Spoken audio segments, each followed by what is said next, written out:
Welcome to the video, everybody! This is my pony Sona. If you're here for my self-indulgent rambling about a fantasy horse cartoon, you came to the right place. However, if you're here because you follow my more professional projects like Welcome to Dreamworld, you might want to strap in, because I will knock your socks off with how much of a dork I am. I'm no stranger to video essays, and if you've seen any of my previous uploads, you'd probably know I've covered a lot of topics like this one. I've talked about lost media, I've talked about cartoons, and the sexy men from them, and I've even made a few videos about MLP in the past. But Rainbott, you're supposed to be a professional content creator. Why are you making so much silly stuff if you want your ARG project to grow? Because I'm allergic to being professional, that's why. Recently, I've been revisiting a lot of media that I'm nostalgic for. I've been creating a pony webcomic with characters inspired by the Brony fandom. I made a Sparkle Dog cartoon paying tribute to the animation memes I grew up with, and I even wrote a few chapters of MLP fanfiction. Echoes of Unity is gonna be continued soon, I promise, but I'm not really sure what I'm gonna do with Minkie yet. If you know, you know. I'll put a link to Echoes of Unity and Minkie's gallery in the description below. All of these projects have really helped me explore subjects and stories that I'm passionate about, so I'm very excited to be taking another deep dive today. Thank you all for, not you, being great video essays. The Ponygram video is probably the only one I'll never touch with a 20-foot pole. I asked my friend how the fandom was doing, and they showed me Ponygram users sending death threats over horse drama. So I'm just gonna close the door and say I dodged a bullet with that one. Now, let's get back to the glory days of My Little Pony, specifically Generation 4. When Friendship is Magic was airing, it was the most popular iteration of the franchise to date, and quickly became notorious for amassing such a huge following practically overnight. A wide variety of online parodies would be made with the show's characters, and people could quote iconic lines from nearly every episode. But what if I told you that there were even more episodes that we never got to see? What if there was an entire list of stories that never made the cut into any of the official seasons? Today, we're going to be exploring the unreleased episodes of My Little Pony Friendship is Magic. To make this video look super fancy, I've gotten out artwork of my pony Sona, and I've also decided to invite a special guest to join me. For the very first time, I'll be collaborating with a fellow horse enthusiast here on YouTube, and I'll gladly introduce you to her now. Everybody, give a warm welcome to Shunks. Hi, my name is Shunks. You might know me from my My Little Pony Iceberg series Part 1 through 1000, or some of my other videos shown here. I've been a fan of My Little Pony for a while, and I've always been interested in the more mysterious lost/cancelled pieces of the franchise. Since there are so many unreleased episodes to go through, we've actually decided to split this discussion into two parts. The video you're watching right now is Part 1, where we'll cover the first 19 episodes. The second part will be available on Shunks' channel, where you can go see us cover the rest of the list. Go check it out and show her lots of love. Without any further ado, allow me to start us off with our very first unreleased episode. The very first episode on our list is Fancy Meeting You, Dear, taken from the May 19th, 2009 mini show Bible. As the episode begins, we see a mysterious pony being spotted out in the woods, and it seems like this pony has antlers. Rainbow Dash wants to investigate, so she drags all of her friends along to go check out the forest. Here, they discover a tribe of deer, all of whom have their own cutie marks and speak exactly like ponies do. However, the figure that had been spotted near the edge of the woods was actually a regular pony wearing fake deer antlers. His deer family try to avoid the subject as much as possible, but the main six must convince the pony of who he really is and invite him back to Philadelphia. However, the ponies never really consider if they should be bringing him back at all. This tribe of deer was initially going to speak and adorn themselves like the Native Americans of the Northeast, but since this episode's story never came to fruition, it would take a while for us to ever actually see talking deer in the MLP universe.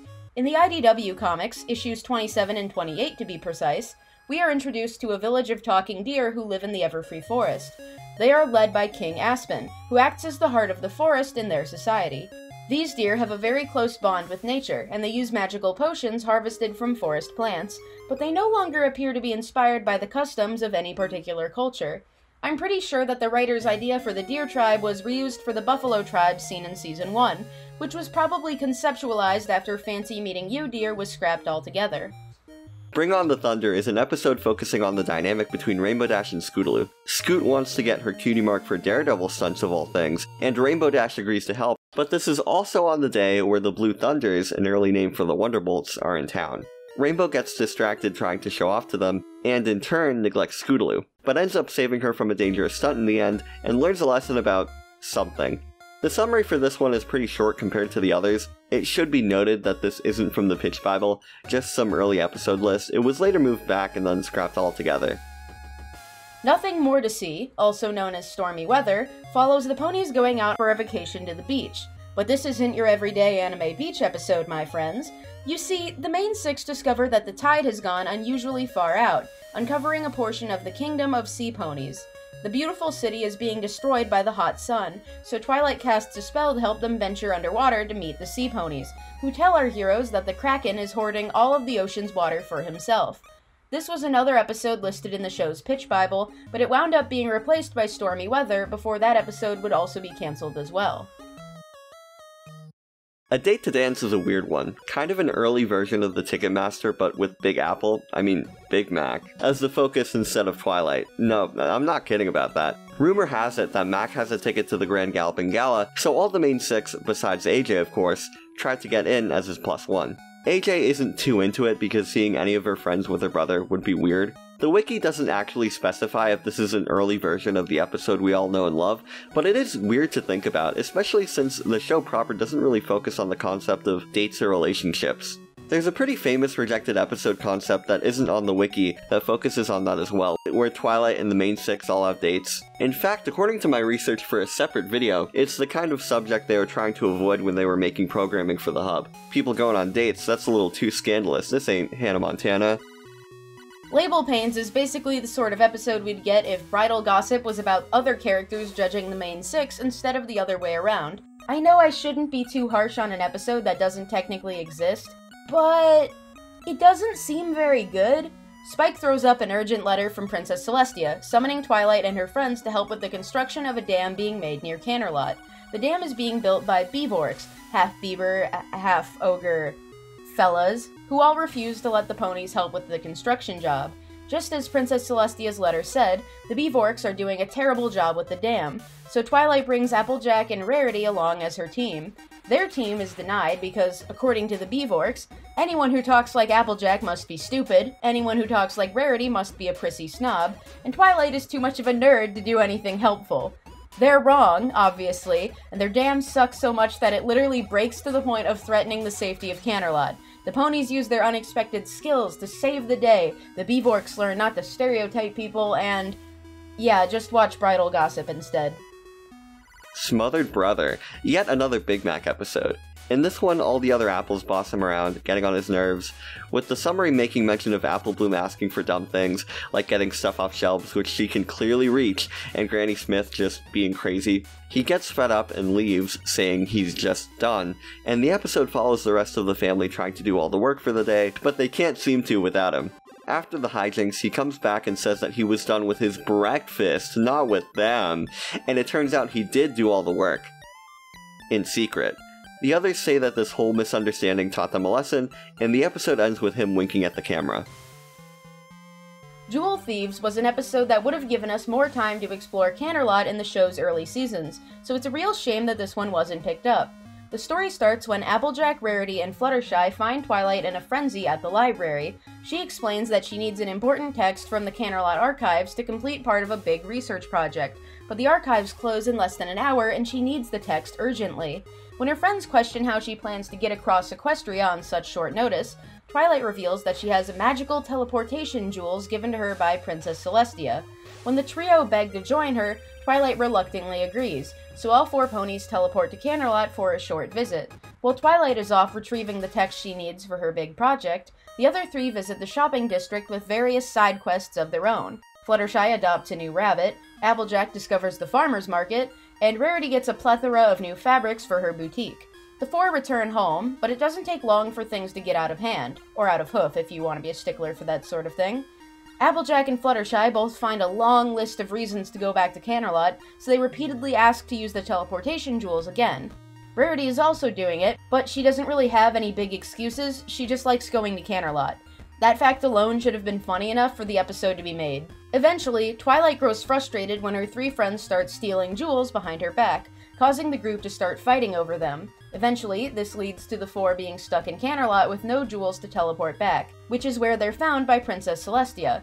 The The princess is pissed because Pinkie Pie keeps sending her scrolls from Spike's Dragonfire non-stop, usually with very short messages or jokes that don't need urgent scrolls to be delivered. Upon hearing this, Applejack apologizes. Pinkie Pie shouldn't have taken advantage of Twilight by abusing her precious gifts like writing scrolls to the princess, and Rarity agrees that they shouldn't have done the same with their jewels either. Even after Fluttershy nods along, Princess Celestia informs the group that the jewels are actually extremely common, pointing out a teleportation jewel dispenser right behind them as the episode ends. Pip Speak was going to be a Pip Spotlight episode. Yeah, it starts out with Fluttershy, with the help of Pip, taking care of this giant spider at the Ponyville Animal Hospital. Spike shows up, and through a series of mishaps, it looks like he stopped the spider from escaping and running amok. He's hailed as a hero even though Pip was the one who managed to calm down the spider. The lie he tells ends up growing when Rarity has Spike get rid of a bug infestation at her boutique, with the quote, help of Pip, who just did the whole thing for him. The ending of this one is really similar to Ghostbusters from Season 1, where an even bigger spider comes to town, and Pip shows that he's the one who actually knows how to deal with them. Fluttershy is also there throughout, encouraging Pip to speak. Yeah, huh? Of course, Spike learns a lesson about taking credit for things you didn't do, and Pip learns how to advocate for himself. Proper Pony Princess Protocol follows the main six visiting Princess Cadance in shining armor for the first time since their wedding. If you couldn't guess, this episode was planned to be the Season 3 premiere, but it was later cancelled and replaced by the Crystal Empire Parts 1 and 2. The setup with the Crystal Empire itself is very similar, but instead of fighting King Sombra himself, the ponies are only at the Empire for a casual visit. The Crystal Empire is held together by the magic of Princess Cadance in shining armor, who created a beautiful shield that protects their kingdom from the raging storms of the land outside. Everything is going well until an emissary from Canterlot arrives to check on the new kingdom, appalled by the carefree behavior of the Ponyville ponies. The emissary insists that they must follow the Proper Pony Princess Protocol, also known as PPPP, which is awesome, while they are around Cadance, who must be revered and treated as the important ruler she is. Everyone struggles with the rigorous protocol training, except for Rarity because she's a total girl boss, and everything comes together when the emissary schedules for an afternoon tea with the princess. The tea party sucks and nobody is having fun, including a very miserable Princess Cadance, but alarm bells are raised when Twilight notices the border of the Crystal Empire's force field is shrinking. Upon seeing this, the emissary insists that the Ponyville ponies are not fit to be around Cadance because they're still too distracting, so she sends them home. But at the train station, they see that the border is shrinking even more after they left, so the gal pals burst back into the castle to drop some truth bombs. Cadance doesn't need to be put on a pedestal. Instead, she needs to know that her status as a ruler doesn't change the fact that she's still one of the girls. The emissary returns to Canterlot to let the visit continue in peace once the border returns to normal and the princess is feeling well again. Little Pony Liars reminds me a lot of Where the Apple Lies, an episode from Season 6. Instead, here, it's grown-up Applejack lying to everybody instead of a young Applejack. Because of that, it does feel a little weird. It's that standard telling a lie that gets out of hand story, with AJ telling a little white lie in the beginning, and getting so comfortable with lying that she makes up a story about a pop star staying at Sweet Apple Acres. What I assume is the climax or second half follows her trying to make the pop star actually come to the farm so that people think Apple Bloom is cool. See, the original lie she tells would have been something that gets Diamond Tiara and Silver Spoon to stop giving Bloom a hard time, and then would have come back around to AJ lying about the whole pop star thing, and Apple Bloom bringing every pony in school over to see. So now she's roped into it. Great job, AJ. It's not hard to see why this one was cut. The ending has her learning a lesson about honesty when, you know, that's her element of harmony. Rainbow, Shy, and Flutterdash may sound like ship names, which they are, but it's also the name of a scrapped episode from the show. Princess Cadance and Shining Armor want to show the Crystal Ponies that they're nothing like the evil Changeling Queen who once ruled over them, so they're hosting a Crystal Kingdom fair for their subjects to enjoy. I know that sentence sounds very confusing, so let me try to explain. From what I can gather, King Sombra didn't exist in the original draft of the Season 3 premiere, so he also didn't exist in this episode's pitch. Because of this, it seems like the Crystal Empire would have been ruled by Queen Chrysalis and the Changelings instead of Sombra, but they got kicked out of the Empire after they failed to expand their operation into Canterlot. Cadance and Shining Armor were the ones who beat the Changelings at the royal wedding, so that's why they became the new rulers tasked with protecting the Empire. I hope that concept sounds super cool, because that idea is way more interesting than anything that would have been explored in this episode. Rainbow, Shy, and Flutterdash is a body swap episode. Twilight accidentally casts a spell that swaps Rainbow Dash and Fluttershy's bodies. It's a funny idea that the Crystal Ponies are all terrified of changelings, and this body-swapping spell could make Pegasi look like shapeshifters or imposters, so they both have to act like nothing's wrong to avoid a kingdom-wide panic. That's honestly I have to say about the episode, since the rest of the plot is pretty generic and typical of any other body-swapping episode of a cartoon. Okay, so I actually read the summary for Not So Cutes in the Air a while back, not for a video or anything, I was just curious. This one follows the main six having to deal with a rambunctious filly who is, quote, a demanding brat who treats Rarity and the other Ponyville ponies like her personal slaves. After her mom and dad have Rarity and co set up her quinceañera, they have to deal with her bossing them around. In the end, Rarity just outright refuses to work for her, and the kid throws a temper tantrum. Rarity thinks that the filly will make her high-class parents hate her, and with that, all of Canterlot, but the folks come in at the end and say that Rarity set a good example and stood up for herself against their antagonistic daughter. Another where I can see why it got cut. May or Maybe Not was going to be a musical episode, one that would have come a full season before the show's first true musical episode, Pinkie Pride. I know that Magical Mystery Cure also technically counts, but that was a season finale, so shh. Mayor, the character with one of the funniest names in the entire show, is leaving Ponyville for a conference in Canterlot. Princess Celestia suggests that Twilight is put in charge of running Ponyville while the mayor is away, which might have been a subtle hint towards her plans at the end of the season. Twilight does a banger job as mayor, but then all of her friends, except Pinkie Pie for some reason, all start asking for favors and special treatment. They manage to fix it and get everything back to normal in the end, since it's important for decisions to be made fairly. In Dreamweaver, Rarity is tasked with making a dress for Princess Celestia, but with such a tall order, she starts having nightmares about her sewing equipment coming to life and attacking her. Later, Princess Luna shows up, and the two go on an adventure through Rarity's own dreams, where she faces her fears once and for all. It's a pretty basic Luna story. Reminds me a little too much of Sleepless in Ponyville, or the one they did later where they all go into a dream. The Royal Apples could have shown us more of Princess Big Mac, so this episode's cancellation is a crime that I shall not stand for. Big Mac finds an old crown buried in the fields, and Granny Smith tells the apples that the crown is an important family artifact. Granny Smith said she's always heard that their great-great-great-grandpa Macintosh was a king, and this crown is the proof they needed to confirm it. The Apple family is royalty, so they gotta get some upgrades right away. All of Ponyville joins in on it and begins to treat the apples like celebrities or nobility, and Applejack thinks it sucks. She hates all of the fancy princess stuff she has to do, so it's up to her friends to discover where the crown really came from. We'd later learn that the crown was for a Nightmare Night costume, but the episode was rejected only 1 week after it was first planned. Damn, that's a bummer.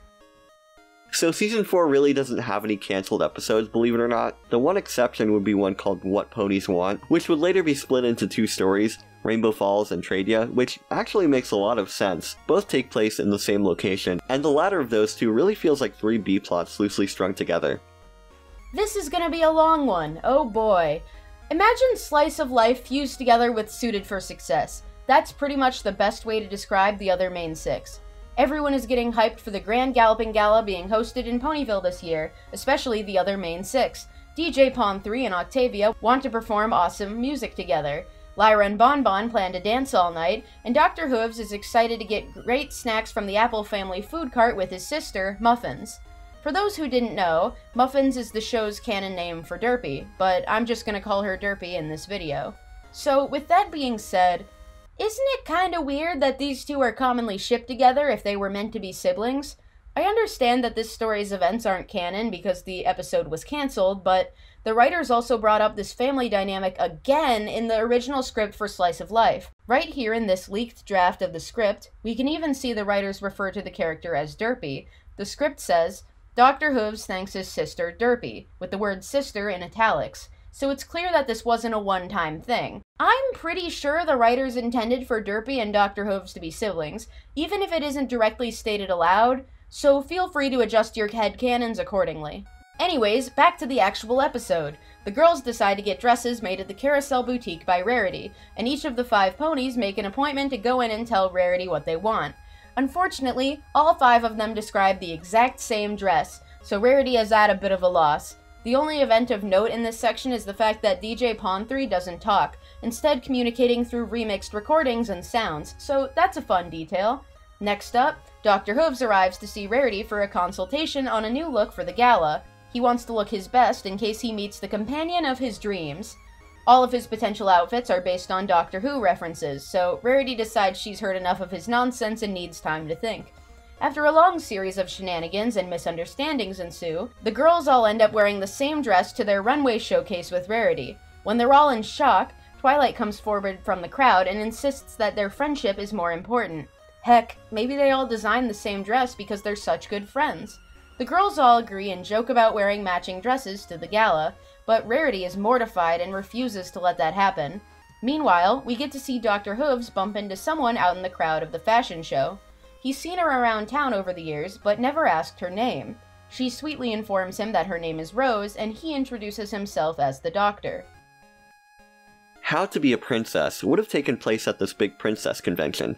The wiki calls it similar to Comic-Con, where every pony dresses up as their favorite princess from years past. Twilight finds out that only one pony bothered to dress up as her, and that pony gets everything wrong about what she's like, talking about how Twilight loves fancy dresses, tea parties, the color pink, all that. The rest of the episode would have followed the other main 6 members of the convention doing random shenanigans. It reminds me a lot of Tradia, actually.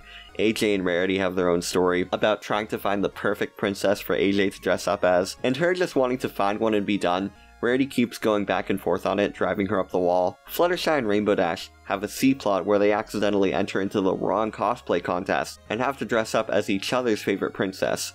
The whole thing would have been tied together with a lesson about how there's multiple ways to be a princess. I think there would have been a lot of meta-commentary here, similar to Fame and Misfortune from Season 7. The Twilight cosplayer misunderstanding her character, and the perspective of her as a princess being all stereotypically prissy, would have obviously been some sort of commentary on the fandom, or just the audience in general.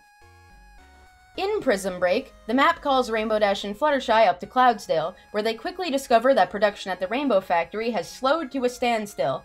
That's right, everyone! We get to have a Rainbow Factory episode! I am very excited, especially since one of my biggest flexes was meeting the author of Rainbow Factory to talk about my webcomic, and she even followed me on Twitter at some point. Literally the coolest day of my life. I respect them so much. Anyway, the light and water departments at the factory aren't getting along. The head of water, Vaportail, is a perfectionist who can't make enough mist, while the head of light, Full Spectrum, is a cocky jackass who's making way too much blinding light. Rainbow Dash is a moron, so she wants to work with the cocky guy while Fluttershy helps the nervous wreck.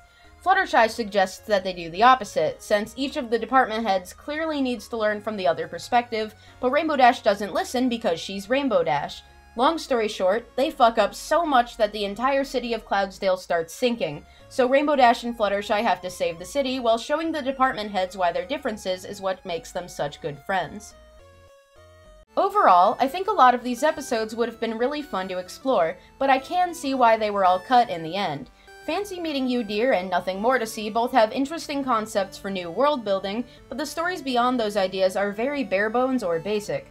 Proper Pony Princess Protocol was a fun idea, but I think they made the right call replacing it with the Crystal Empire episodes.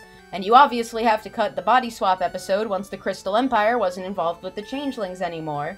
May or maybe not, and Prism Break both seem fine, but they're a bit generic compared to the other episodes we got, although I would have really liked to see how the Mayor episode played out as a musical. The Royal Apples is one I'm more on the fence about, since I can understand why it got cut, but part of me also just really wants to see more episodes about the Apple family as a unit, because they are an absolute delight when they're together. I also really like the headcanon of Big Mac being trans, because of the Sisterhood's social and his dream to be a princess, so I am totally down to see Big Mac in the glamorous crown he, or she, deserves. The new main 6 is very reminiscent of Suited for Success, but it's still an absolute banger. I will forever mourn the fact that we didn't get to see DJ Pawn 3 communicate with Rarity through dubstep. The only episode that would have been better than that was Jewel Thieves. Also, I refuse to talk about Label Pains. Label Pains would have been a bad episode. My main takeaway was that a lot of these episodes clearly got cancelled for a reason. Pip Speak and Dreamweaver would have been really average, if not a little repetitive, but some others would have been just bad. Those 2 Big Mac episodes early on don't feel like they're from the same show. A lot of cancelled episodes, from what I've noticed, seem to focus on really stereotypical, even reductive, male-female dynamics. Smothered Brother, where all the ladies in the family are nagging Big Mac until he leaves and uh-oh, women can't do anything without the guy around. They should really appreciate him for being a provider. At least that's what I got out of it. It feels like it's going against a lot of the stuff they originally wanted the show to be. Same with label pains. This doesn't feel like the kind of show where you need to prove how capable the female characters can be when we've seen that from like the first episode. Not So Cute to Nero would have also been really bad, at least from what I imagined it would be like. Having the main conflict in your episode about how spoiled and awful this little girl is wouldn't be the best choice for your little girl's toy cartoon. Like, there are antagonistic characters in MLP who are fillies, like Diamond Tiara or Cozy Glow, but the character in Cute to Nero would have been bad in like a realistic way. It's hard to explain. My favorite episode of the batch is definitely Jewel Thieves. I know that doesn't have any new world building or lore like some of the others did, but something about it really clicks with me. The story feels like one we could have gotten in an officially released episode of My Little Pony, and it's actually one that I would really like to see animated. Would anybody else like to see that? What if I hosted a map project for one of these scrapped episodes, where we recreate the lost episode with voice acting, scripts, and storyboards? If I ever get enough clout to make that happen, I might make it happen, don't hold me to that. But yeah, Jewel Thieves seemed like a lot of fun and I like it a lot. Very silly episode, 10 out of 10 from me. My favorite out of this first batch would have to be the princess one. Unlike the rest I've covered, I think it's a better version of some of the real episodes. It has hints of Fame and Misfortune and Tradia, which aren't really my favorites. The con setting in general could be a lot of fun. I also think the idea of adding a bunch of new princesses into equestrian history would have been a really nice groundwork to set up stuff later on. Sort of in the way they did Starswirl the Bearded, who was this random historical figure who turned out to be really important, although I know Starswirl wasn't planned, and made a little less sense, but still, I think it would have been great. As someone who grew up watching new episodes of the show every Saturday morning, it's really interesting to read about episodes that didn't make the cut. It felt like I stumbled upon some magical pony treasure trove with all sorts of cool stories I hadn't seen before. In fact, while it was already lots of fun to talk about these episodes, it was also lots of fun to make a video about one of the cartoons I love, especially since I got to collaborate with one of my favorite YouTubers to do so. Again, if you haven't already, go check out Shunks' channel and show her some love. She makes amazing stuff, and we actually like to talk about a lot of similar topics, like Lost Media and MLP. Now, if you want to see the second half of this Lost Episodes list, head over to Shunks' channel and watch part 2. I'll link her video in a pinned comment so it's super easy to find. Guys, gals, and non-binary pals, I hope y'all have a splendid night. I shall see you in my next live stream. Bye bye!